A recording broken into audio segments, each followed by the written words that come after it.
Hello, hello, hello, and welcome to Bleav. That's Bleav in Lions, right here on the Bleav Network. As always, I'm your host at Cavanagh87, Jack Cavanagh, and I am joined, as always, by the all pro, the interception leader, and the Detroit Lions camp goer, Quinn, fresh off a stay over in Detroit at training camp for the Detroit Lions. What's up, man? How you doing? I am great. We got Hard Knocks that's going to be on tonight. And I'm just excited to be talking to you after 2 days with the team. Yeah, man. It was 2 days, man. Two good days to be out there. Get to see more things. I was very interested, as I said. I was very interested in checking out the defensive back, the secondary, the skill guys.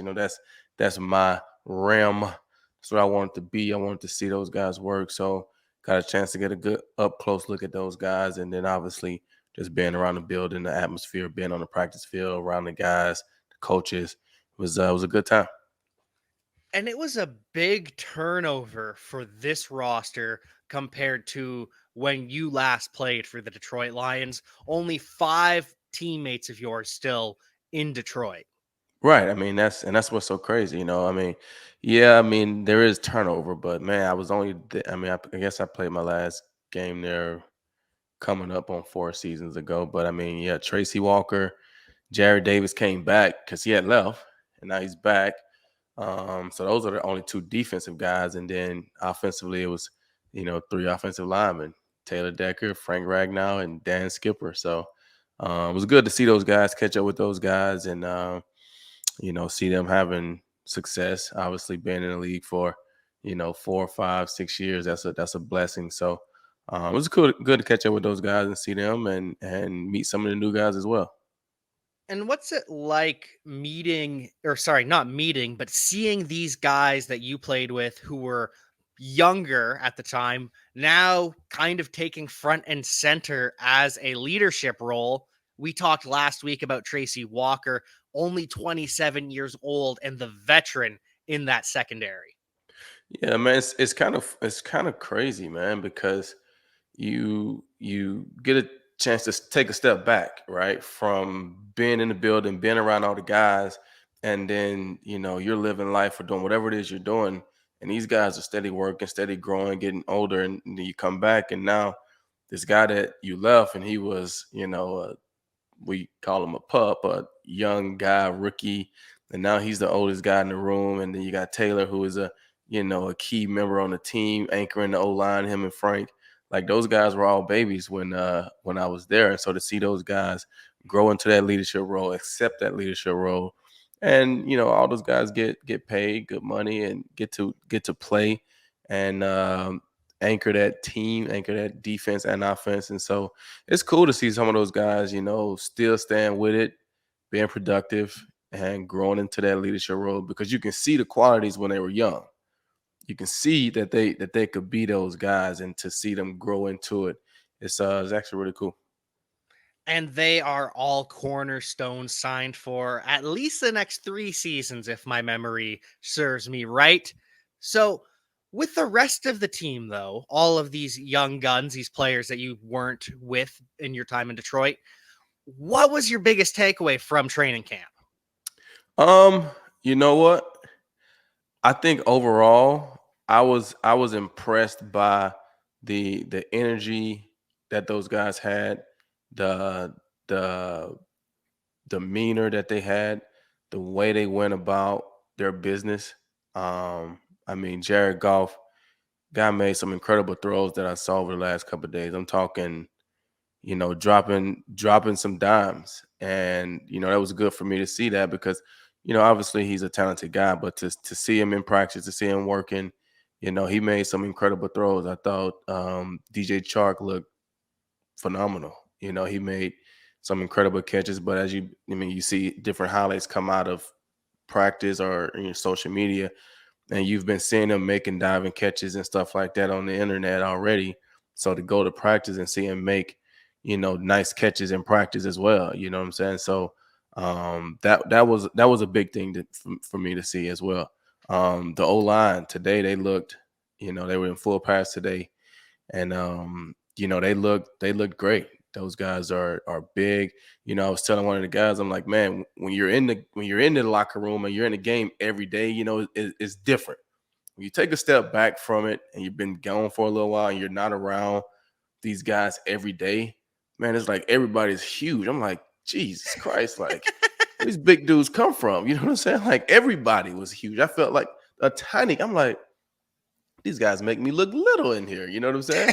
Make me want to scrap up the pads and show them I can fend for myself. You know what I'm saying?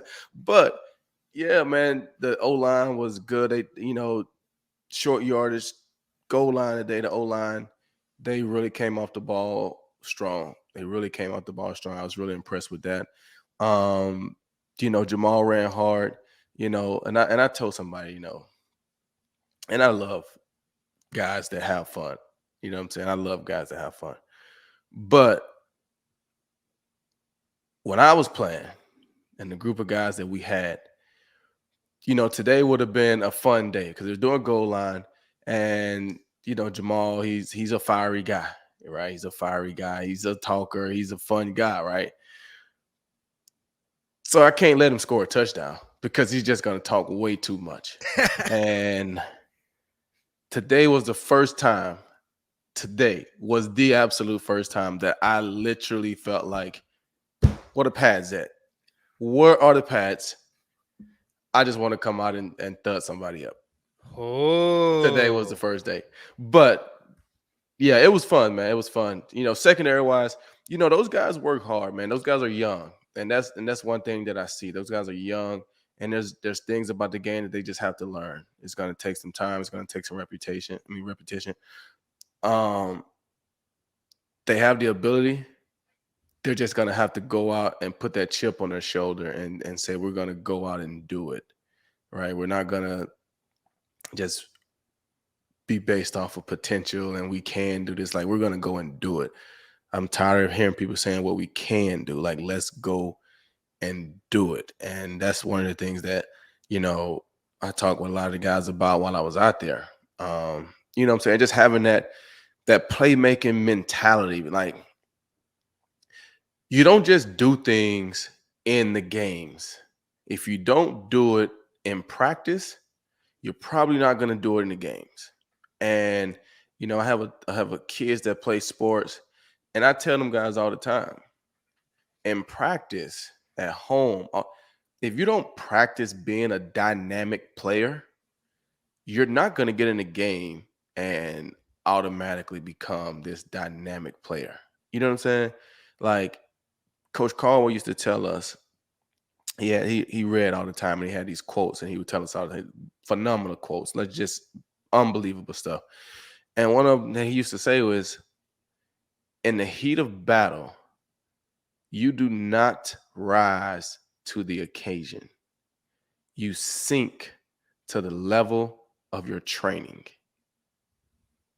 And that's huge, right? So the way you practice, the way you study, the way you go about your business, your technique, your fundament, like the way you do those things day in and day out, the way you train your brain, your body, your mind to think, that's what you're going to revert to in the heat of battle. And so in practice, you got to be having your mind on making plays. You can't be in practice feeling like, I don't want to get beat, right? Like, go and try to make a play.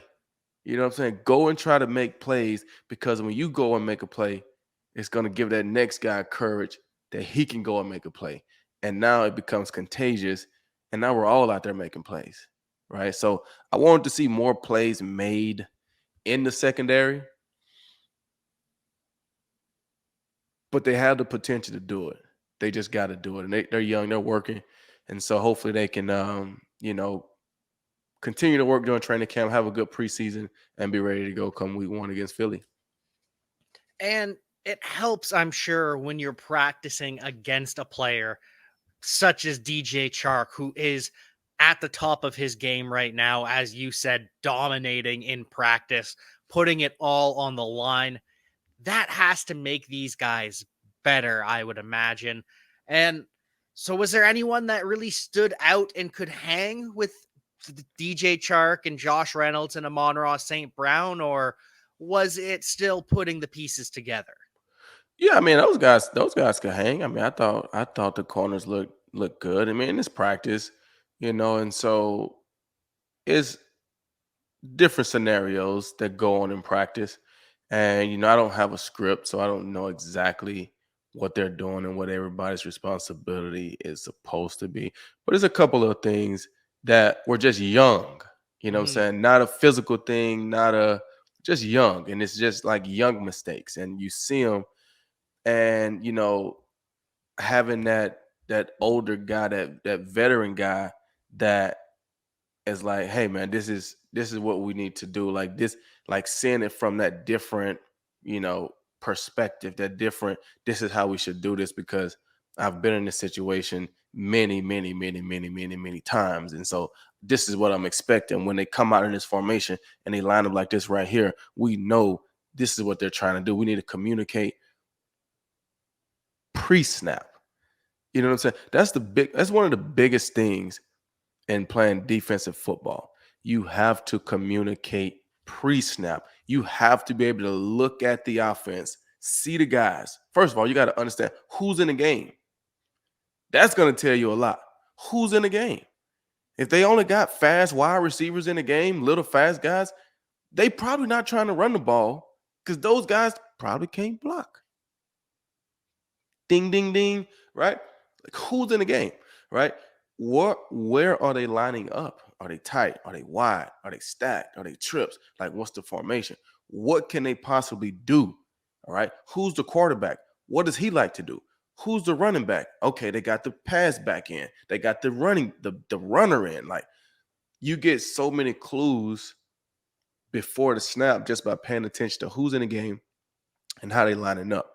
But the only way you can focus on that stuff is you got to be so confident in your own technique. You got to be so dialed into your own playbook and your responsibility that you don't really have to take time to think about what I got to do. My body's going to naturally do it technique wise and scheme wise. I know it so well that I don't have to think about it. I just react and respond.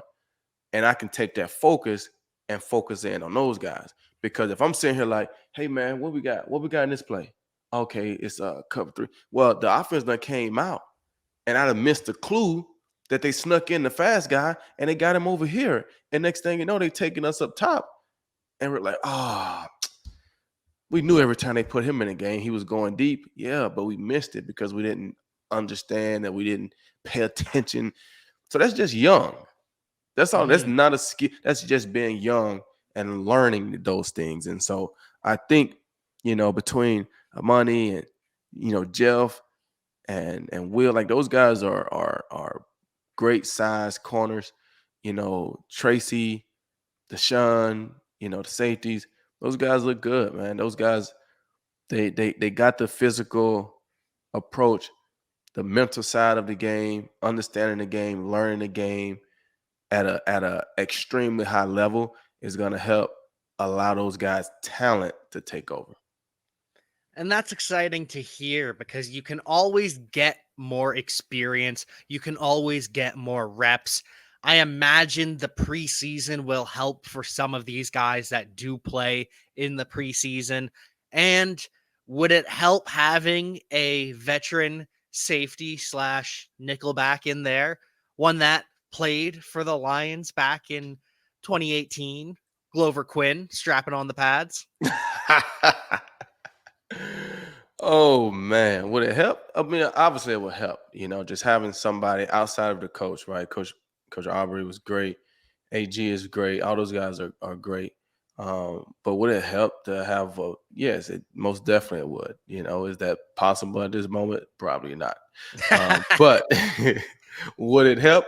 Obviously, since just being able to walk those, just be another guy with a different perspective from a different angle than Coach Pleasant and his assistant, because when you're out there and you're in those situations, my natural instinct is gonna kick in. I'm seeing things in practice. I'm just like, oh, I can see what's going to happen already. You know what I'm saying? And that's where those guys need to get to, right? Where they can see the offense come out, see the way these guys are aligned, and understand hmm, this is what they're about to do. I know it. This is what they're about to do, right? We had a situation today in practice. The first play of practice, the offense comes out and they ran like a trick play, right? Not going to disclose what it was, but it was a trick play. It was just, you know. And one of the corners came to me and he's like, "Hey man, you could have told me the first play was going to be a." And I'm sitting there like, "Well, what are you expecting on the first play though? You're a corner, right? Are you expecting to go make a TFL on the first play of the game, or do I want to make sure I protect myself and not let the offense go up top on the first play of the game?" Because even if they throw a screen pass, even if they run to your side and get 10 yards, that's fine. It's the first play of the game. It's not going to kill you, boss. You know what I'm saying? So just mentally going in there as a corner and a safety, understanding this is the first play of the game.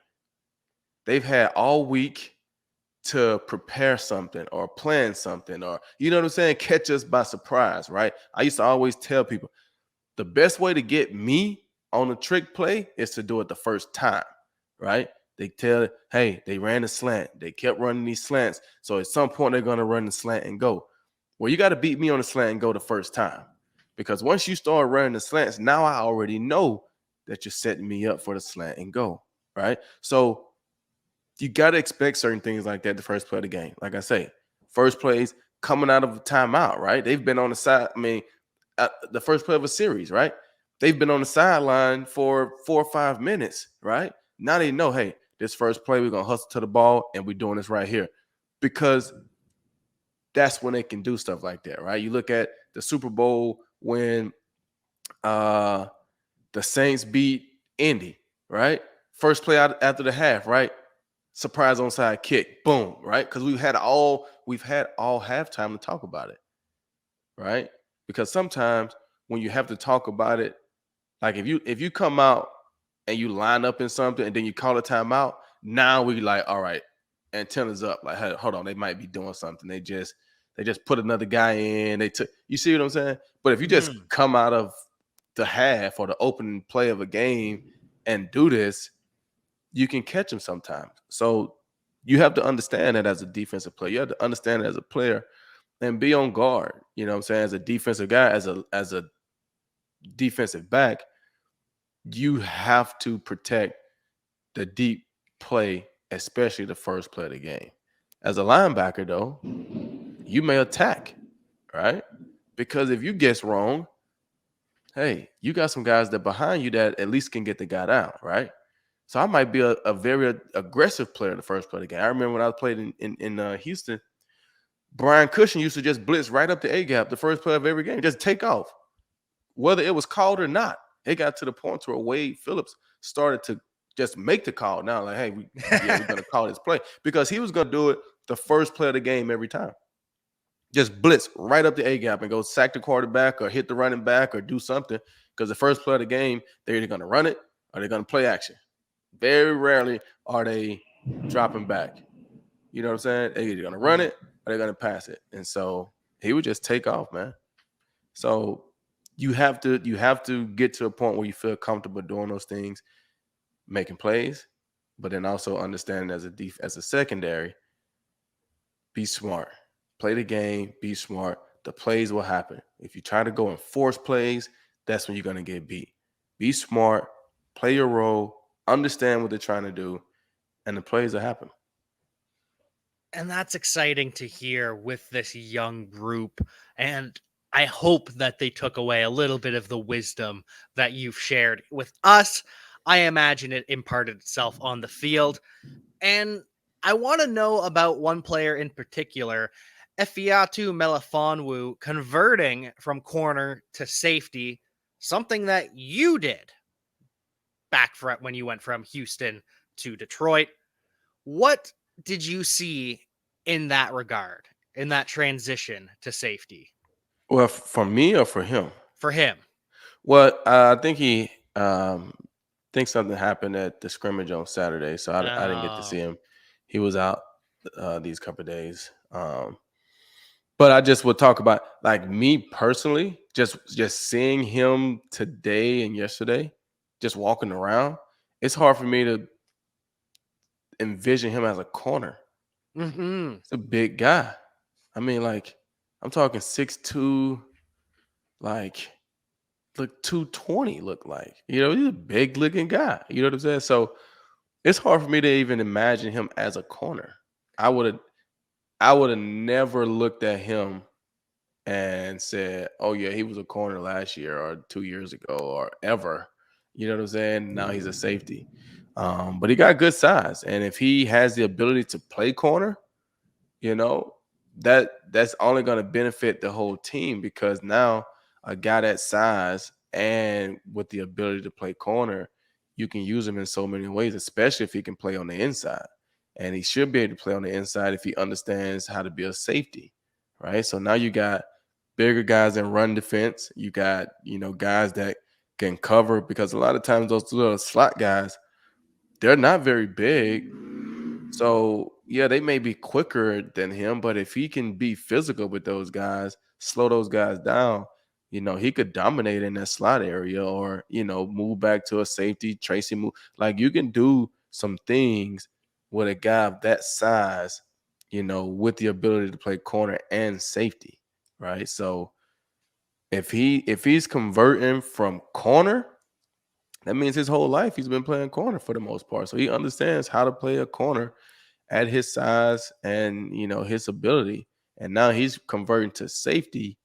Like you would think naturally he should be a strong tackler. He's a big guy, but also being able to cover as a safety. That's what helped me when I went to safety. I had been playing corner so I could cover well enough. And then when you move me to safety, now you have cover safeties, and that's what you definitely need in today's game with as much passing and much spread offense as we see.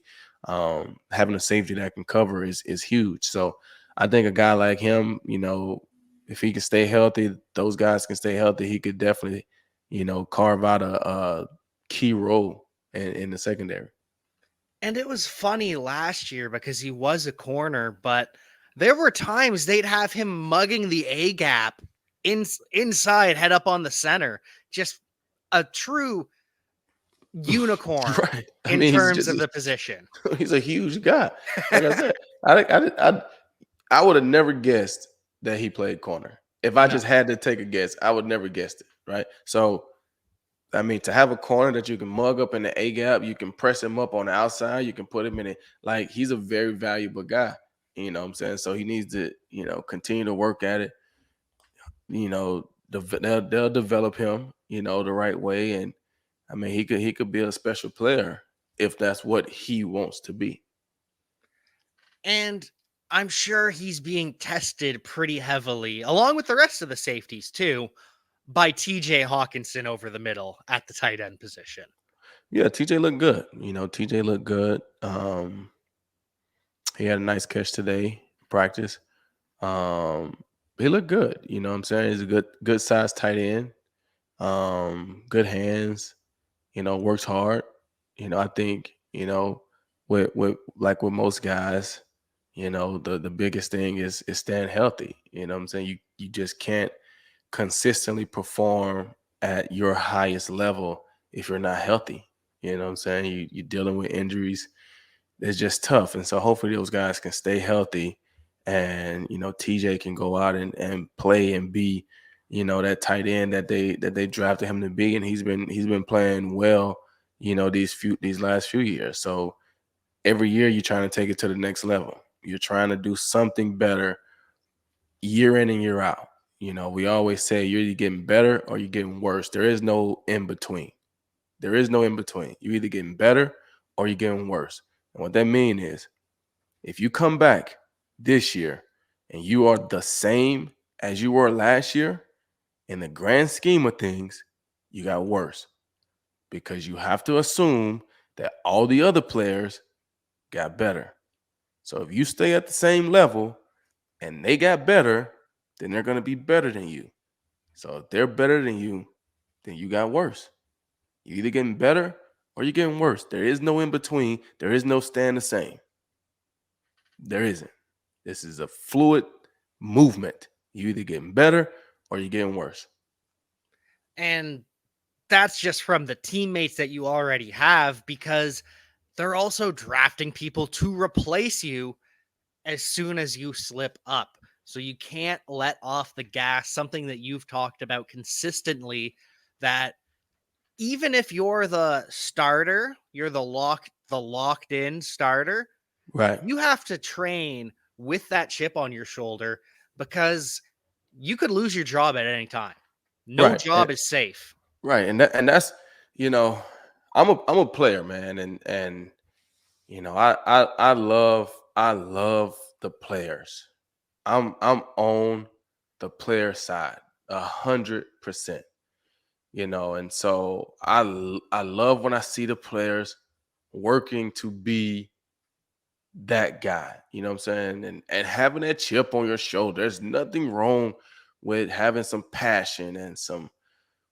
I get fired up when I think about it because I know what it takes to play at a high level at this in this game for a long period of time. You know what I'm saying? And so few guys, I just wanted to see a little more. I just wanted to see a little more. And I had a short sample size, so I can't make any great predictions off of the sample size that I've seen. But I just wanted to see more. So I'll keep my eyes open. And, you know, if things start to creep up, I'll definitely make note of that and bring that back to the table. But I'm gonna back my players right now and just say, things will get there. But I wanted to see a little more. Completely understand. And we'll get a little peek at that through Hard Knocks, with the first episode airing later tonight while we Yes. record. What was it like having the cameras on you, on the team? Do you think that could have contributed to what you were talking about? And do you think you made it on Hard Knocks? Well, that's why I don't want to make any judgments, right? I Hmm. don't want to. Like I said, I got a small sample size, so I don't know if certain guys were gassing it up because cameras are out there. I don't Yeah. know if certain guys were a little mellower because cameras are out there. I don't know because I don't know all those guys personally, right? I don't know their personalities like that, so I can't really say. But what I will say is the cameras and stuff was dope, man. Oh my gosh, bro. I probably spent all day yesterday talking to the Hard Knocks people, the photo people, because that's what I'm into now, right? I'm into photos and videos and doing that cool stuff. So when I get around these people that do this, like they're working for NFL films, right? Like, think about how good of a cameraman and shooter that you have to be able to get that job and be trusted to like get this. Like, I like talking to those guys, man. I want to pick, you know what I'm saying? Because I was a pro in football. I'm a rookie in the camera game. I'm a rookie. Like, well, I probably won't be a rookie. I might be like a second year player, maybe a third year guy that's, trying to get like his second contract. He's like grind, you know what I'm saying? Like, so I want to talk to the vets. I want to talk to the people that this is what you do, right? Because I don't have any ego. I don't have any like, oh, I feel no, man. Like this is fun to me. This is your profession. You know what I'm saying? Like it takes hours and hours and hours to be great at something. That's why we're great at football because we've been putting hours and hours and hours and hours in, right? So other people look at us, professional athletes, and are like, man, y'all make that look so easy. Yeah, but what you do what you do so well that you make it look easy, right? Like I was talking to one of the security guys there, and he was like, "Man, I remember, I showed Glove a picture, and he could just look at that picture, and he knew exactly what play it was. He knew the game it was. He knew all this stuff just by looking at this picture." And I'm just like, "Man, how can you do that just from all these pictures?" And I'm like, but you could do the same thing, right? Like if you are police officer, right? You see a picture, you're gonna remember that scene. Oh, I remember when I showed up today. I remember the call that I got. I remember driving over there. I remember showing up, and this is what we saw. I remember this lady came around the corner. Like this scene right here was crazy, right? You're gonna remember that. Why? Because that's what you're in. And so, I don't know, man. I just get fired up, man. And so I'm talking to these guys, man. I'm talking to the producer or the director. I'm seeing like it's just a well-oiled machine, man. Like I mean, the cameras were phenomenal. Just looked beautiful, man. Like the mics, the gap, like it just was, man. It was like a well-oiled machine. Like it literally it was unbelievable. And then the system, boom, getting the cars in. So now they're editing, they're getting this done, they're trying to get that done. Like I can't wait to see it. Did you get to touch any of the camera No, equipment? well, um, today, not with the hard knock stuff. No, I didn't even try to like. Ah, I talked to the director lady. I was letting those workers do because they were working. I mean, those guys are working, bro. They on the ground right here. They picking the cameras up, and it's a whole system. They got like three guys, probably. They got somebody shooting. They got somebody with the mic, and then when the person's on the ground, he got a tripod. But when he gets up and take off, he can't pick up his tripod. Nope, he picking up, taking off. The mic's right behind him because they tethered together, and then somebody else is coming to pick up the tripod and they run into the next spot. It's like, oh my gosh, like what are these guys are freaking phenomenal, bro. Like I was impressed with the camera crew from NFL Hard Knocks. OMG. I was impressed. But the cameras were awesome.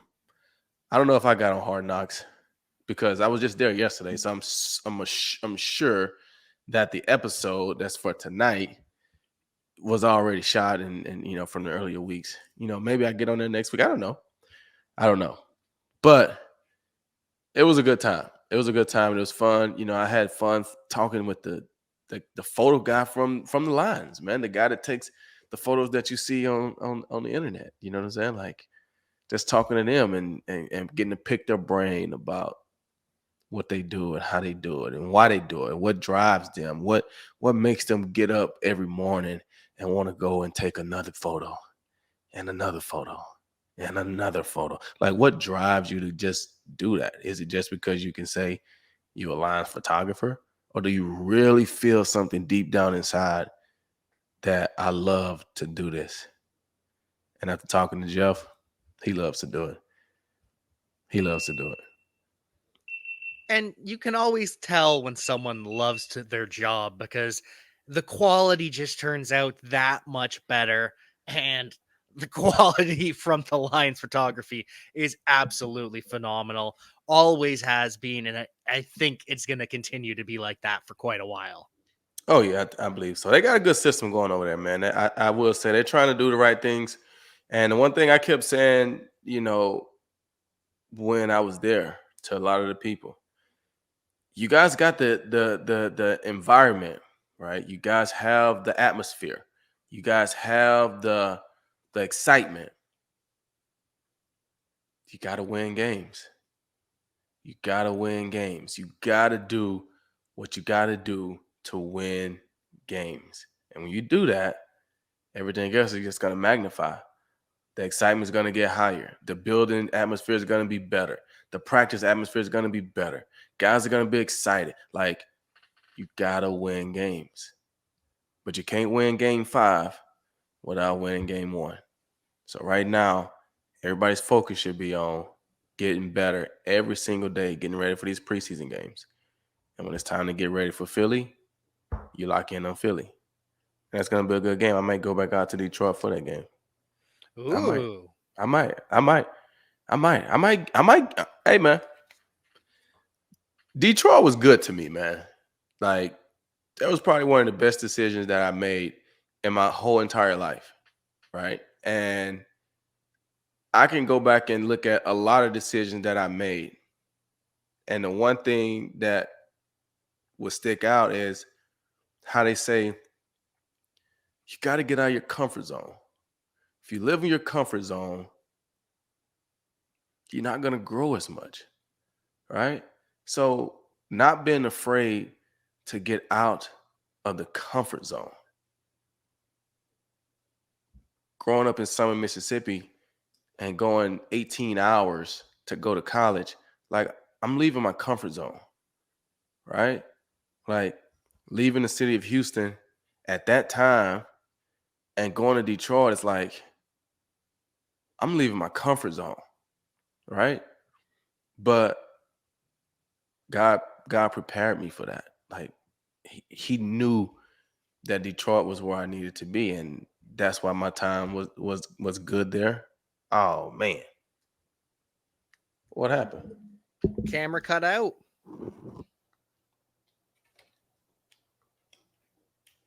What? What happened? Looks like the lights came off. How did that happen? Freaking! Did the lights go out?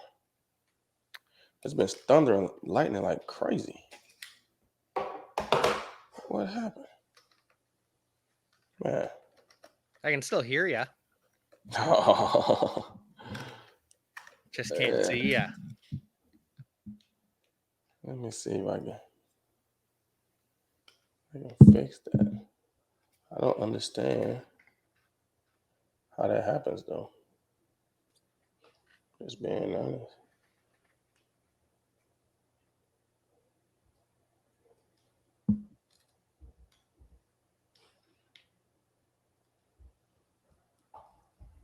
There we go. I'll just edit that out. Yeah, and I don't even know what I was saying at the moment, but whatever. I don't even know what I was saying to freaking finish it. But what was I talking about? You were just talking about the system there and how everything's working and coming together. And wow, where are you going? I got distracted by the camera camera cutting out. I don't know. I know I was talking about the photographer and winning, stacking the win. winning. Yeah. Yes, you got to win the games. You have to win. Like I said, I was telling people the building's gonna get better. The environment will be better. The home games will be better. The expectations will get higher, right? You want to be playing meaningful football late in the season. You have to. So you got to put the work in. Get ready for week 1. Get ready for the preseason games. Take it step by step, and win the games, man. Whatever you got to do, win some games. And no better way to start out than to beating Philly week 1 in Detroit. So yeah, like I said, that's what I was saying. I'm gonna get out to some games, man. I'm gonna get out there. The D was good to me. They showed me some love. They showed me love. You know, I had to get out of my comfort zone to come out there. Right, I'm tucked in Houston. I was feeling good. Had my house here. My family was close. It's like, man, I gotta go to Detroit at this time, 2013. Ugh. But I was prepared for it, and I thank God that He didn't allow me to stay in my comfort zone, and I wasn't afraid to make that step to go to Detroit. And it proved to be literally one of the best decisions of my career. And we are all happy that you made that decision. Worked out pretty good for you and for us, the Detroit Lions fans. And hopefully the team can start stacking those wins, can make the building a better place with some W's. I know I'm not sure if it was when you were at the practice, but the clip aired yesterday. Jamal Williams giving an impassioned speech about winning and how much losing hurts. And you really kind of get the sense that this team is done losing. They don't want it anymore. This is a new organization with a bright future ahead. Yes, I mean I would agree with that. But I mean, at the end of the day, I mean, it's the NFL. Nobody wants to lose. I mean, nobody's in the game to lose. We're all here to win. So it's going to be, are you preparing better than the people you're playing against? Are you playing better? Are you making more plays? Football is a game of mistakes. That's what it is. Every offensive play is drawn up to score a touchdown.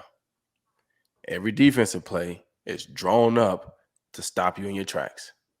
That's just the way it's drawn up. But it don't happen like that all the time. So it's a game of mistakes. He who makes the least amount of mistakes most of the time wins. Most of the time. Not all the time. Most of the time. But if you can major in making the least amount of mistakes, you're probably going to win more games than you lose. Just play clean, play good, no crazy penalties, calling back big plays, big special team plays. Don't give them an extra set of downs from a personal foul and just PI because we just got lazy. Like, don't do those things and beat yourself. And you're going to give yourself more chances to win. And when you win, it's good. And the Lions are hoping that this crop of rookies can help them get some more wins. Aiden Hutchinson is reportedly going to be on Hard Knocks. We're going to see that rendition of Billie Jean.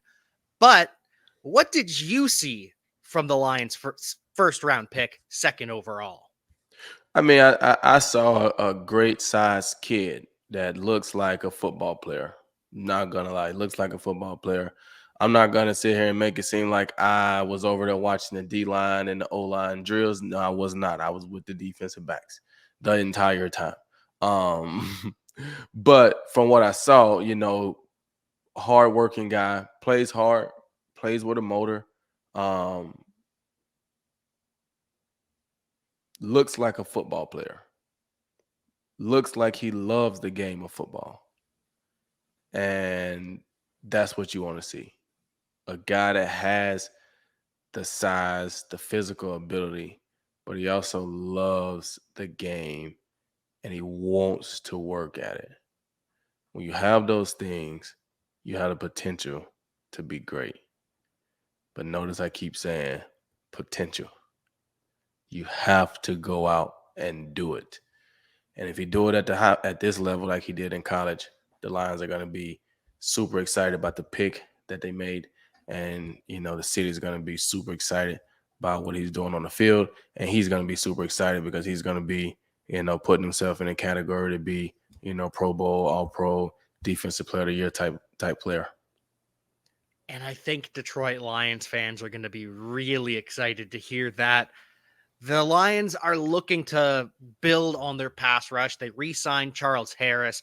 Julian Okwara is there as well.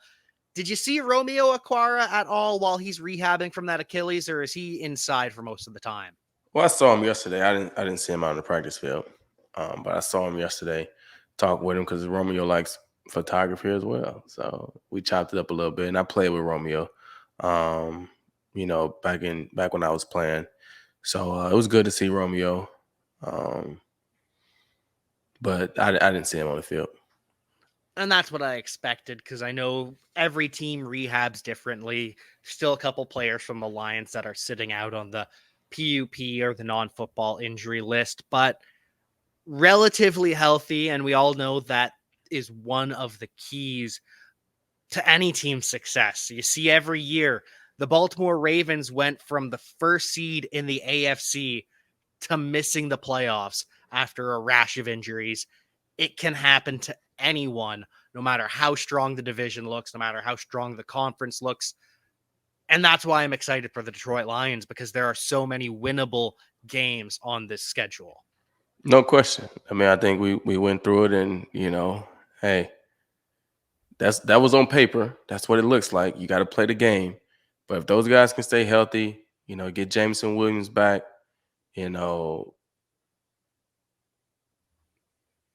they could do something.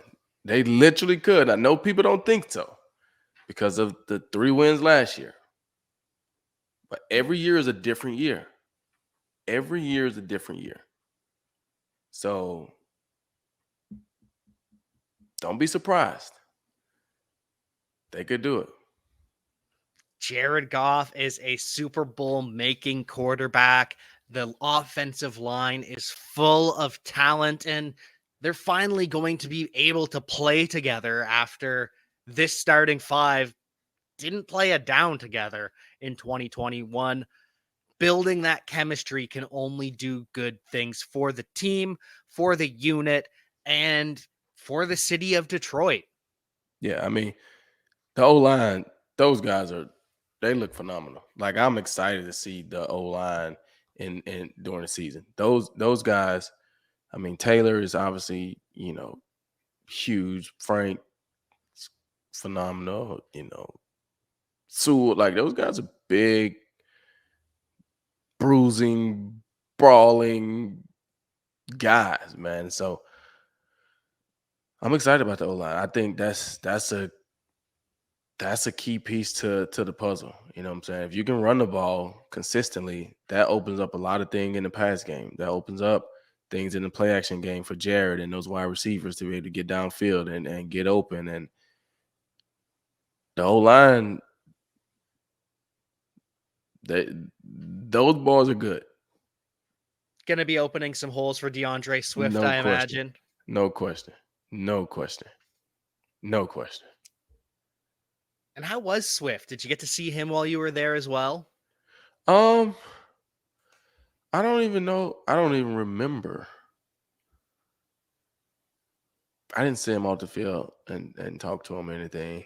Yeah, Um, one of the days he definitely had a rest day. I just don't yeah, remember which. yeah. I didn't see him. And then yet, like I said, yesterday they wasn't even in pads. They were just um kind of simple special teams day. But my eyes were glued to the secondary. I wasn't worried about the running backs, man. Like I want to see these DBs because if we can't stop guys from scoring points on us, it doesn't matter. We're gonna lose 42-28. You know what I'm saying? Like you got to be able to stop guys from scoring points. And yes, it's a team group, a defensive group, but the secondary is important. The secondary is important. So I really wanted to watch those guys and how they were performing. And any final takeaways from that secondary group, or just excited to see how they develop with more time, both on defense and on special teams, which you mentioned? Yeah, I am. I want to know. A money show last year that he can make plays, right? And the thing I always told young guys after coming off of good years, the hardest thing to do in the NFL is to do it again. The hardest thing to do. You can go out and have a great year. Can you come back and do it again? You can go out and have a great game. Can you come back and do it again? You can go out and have a great month. Can you come back and do it again? You can go out and have a great practice. Can you stack another day up tomorrow and do it again? Right? It's the hardest thing to do. And so I want to see if Amani can come back and play at a higher level than he played last year. But who else is going to step up and be that game changer, be that playmaker, that guy that you look to that's like, we need to play. Like, we need to play. You know what I'm saying? Like, I'm not saying I was the most dynamic player, but I used to love hearing from fans when they would say, man, I'm sitting at home watching the game and we're in a situation and I'm just like, man, this feel like a Glover time. Like this feel like a time where he gonna make a play. And then you come through and you make that play. Like, I loved it. I loved it. And so who's gonna be that guy that when it's crunch time, when it's I don't know what time, but we need somebody to make a play. Who's gonna be that guy? That's who I want to see. I want to see who's gonna emerge as that guy. Any They got a few prediction? guys that can do it. Somebody got to say it's gonna be me. And you can have multiple. It ain't got to be just one, but it got to start with one. there's enough plays to go around, as you said last week. Any predictions on who that player might be, or we don't want to put too much pressure out there? I don't want to put too much pressure out there. I don't want to put too much pressure out there. I just kind of want to see how it's going to play out. I want to see how it's going to play out. Um, seen some guys that, like I said, they got some potential to be that. I just want to see how it's going to play out over these next couple of weeks. Catch a couple preseason games and um, see what's going on, and then probably going into week 1, week 2, I can be like, all right, I feel like this guy right here is probably going to be. He's going to break out at some point, hopefully. At that point, you can say, this guy gets it. He is that dude. He's got that dog in him. He is going to make a play. And I just want to go back to the special teams real quick. Mhm. What did you see there? Were you still just watching the DBs, or did you have a favorite special teams position, and were your eyes drawn to that more than specifically the DBs? No, I didn't have a favorite special team position. I think one of the guys that kind of stood out. I saw him today. The punt returner. And I don't even know exactly what his name is, but Kalif that Raymond or Khalil Kalif Pimpleton? Raymond. Khalif Yes, Kalif Raymond. Raymond. Like he stood out. Looked pretty good. You know, but when you're on special teams, like I say, I haven't been there in a few years. So a lot of those guys, I didn't even know who they were. Like, I'm just like, man, because they got numbers. They don't have names on the back of the jersey and they got helmets. So I'm like, so you just kind of watching, just seeing who's standing out. You see a number that continues to, and a lot of it is technique and it's learning. And then, for me as a, I guess they call me a legend or alumni or however they want to put it, during the special teams time, it's as times where maybe you're talking to somebody else that came up and they want to talk to you, or you're talking about what just happened on defense, or you know what I'm saying? So, um, not just sitting there studying the special teams because, I didn't play special teams as much. Um, but I did see a couple good returns by the punt returner.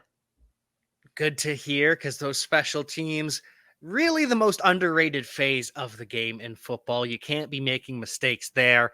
And on the inverse, you want to be making plays every chance that you can get. So excited to see how that turns out. Excited to see this episode of Hard Knocks, and really just excited for more Detroit Lions. Yeah, I'm excited too. I'm excited. I'm excited to see Hard Knocks. What time it come on? 9 o'clock your time? I think it's 8 Eastern, 8 o'clock 9. Eastern? I think so. I have to Is it double only check that. streaming on HBO Max or is it HBO regular or I think it's HBO Max, I HBO Max? believe. Okay. All right. So I had to figure it out. Like I said, I Yeah. don't even watch TV. I don't watch TV. I got to cut my TV on. Got to figure it out. Been gathering dust for the last little while. Well, I mean, I'd be doing so many other things that I You've don't been really hardly have busy. time. And and it's not football season. Well, now it is, but like there hasn't been games on and basketball is over with. Like I said, I watch baseball, but I can do without it for a little bit. I mean, they play 162 games or something like that. So, um, but yeah, I'm going to cut my TV on and get some Hard Knocks in. Check it out. Can't wait to see that. And before we get out of here, any final thoughts on your visit to Lions training camp, or your return possibly for week 1? I mean, one thing that I want to say. Um, hold on one second. Hold on one second, because I want to say this, and you know, I need to make it good because just let me. Hmm.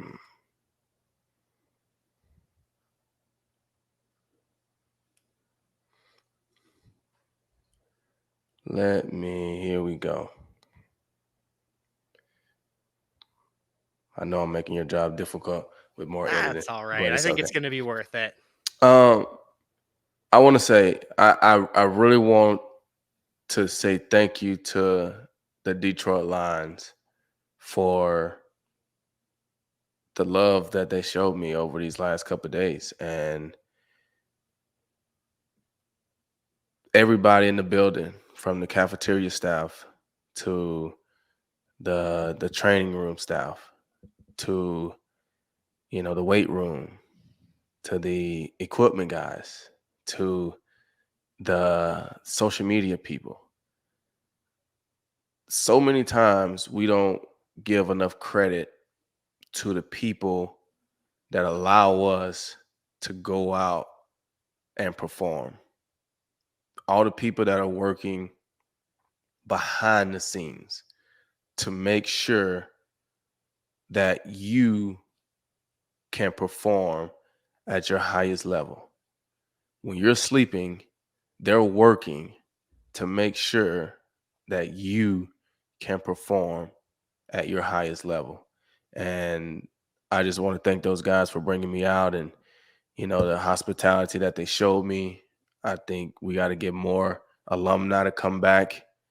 The building is open, it's welcome. They want us to come back. They want us to be involved. And I definitely enjoyed my time. They definitely made me feel welcome back to the D. I hadn't been back out there since I left in 2018 after the season. And so I definitely want to shout out to those guys and thank those guys for that. And I'll be back. And I can't wait to hear about when you go back.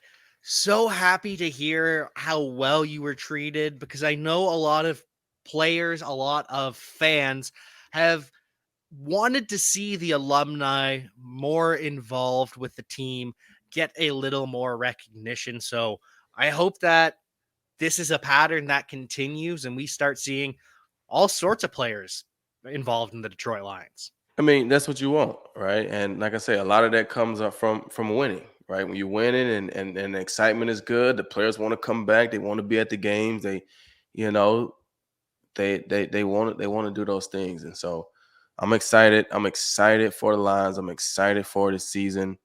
I hope they can put it together. And you know, I don't even know how you call it. I'm a player fan, I guess, right? Like, I didn't grow up a Detroit Lions fan. I actually grew up as a 49er fan, right? But then I realized I was a player fan. I loved Jerry Rice and Deion Sanders, but then I loved Barry Sanders, and I love these guys. And so it was so cool to see Barry at practice. And I'm like, man, they call me a Detroit Lions legend, but like, this is a Detroit Lions legend. Like, I don't even feel comfortable being in the same category as, that's Barry Sanders to me. You know what I'm saying? So, man, like, just just great. Just overall great experience being out there. And like I said, I can't say it enough how excited I am. And hopefully this season goes well, and it's a great time in Detroit, because the city, the fans, they all deserve it. Fingers crossed that we are headed in the right direction. I think it's a great time to be a Detroit Lions fan. And I also think it's a great time to just wrap things up and hear your pluggables that you got to plug before we get you out of here. Oh, you know, I don't have anything that I necessarily need to plug. I mean, watch Hard Knocks as much as you can. Um, Follow all my socials. I'm back on TikTok. I finally got my TikTok back. Man, my TikTok was hacked or something for I could not get into my TikTok. But I finally got my TikTok back, so I'm back on my TikTok game. I got my Instagram pages, multiple pages. You can go to my, obviously my personal page, gloverquin on Instagram, and then it should have links to all the other pages that I run. If you're involved or interested in any of that stuff, follow me. I like to have fun. So that's about it. I don't have anything else going on right now. Shout out to Miss Diane Marcy in the